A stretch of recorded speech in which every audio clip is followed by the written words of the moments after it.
What is the most important precaution that we should take during the Hajj? The most important precaution perhaps is فَلَا رَفَثَ وَلَا فُسُوقَ وَلَا جِدَالَ فِي الْحَجِّ. Do not engage, the Quran says, do not engage in lewd talk, vulgar actions and sin, and do not argue and haggle with people. So make sure to avoid all the sins, no matter how minor they may seem, any vulgar talk, for that matter any idle talk during the Hajj. I'm sure you understand that while the ajr, the reward for all good deeds in that place goes up multiple times, the punishment for sin also goes up many times. So avoid it.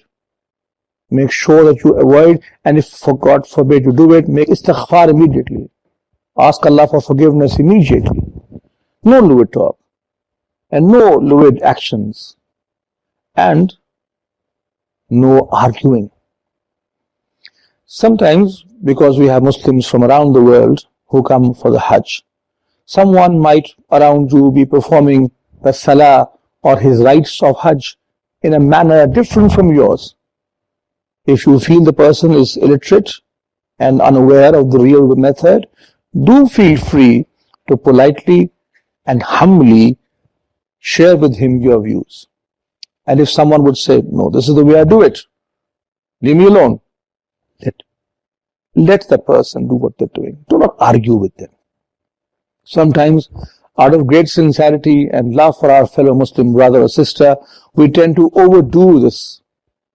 So make sure that no form of argument with people, with shopkeepers sometimes, standing in a line waiting for your turn. Stay calm. One of the things we learn from the Hajj is that even if a Muslim brother might push you a bit, don't push him back. May Allah accept your Hajj, because the Hajj is without lewdness and wickedness and without argument. The Prophet ﷺ promised us that one emerges from the Hajj as a newborn baby who is free of sin.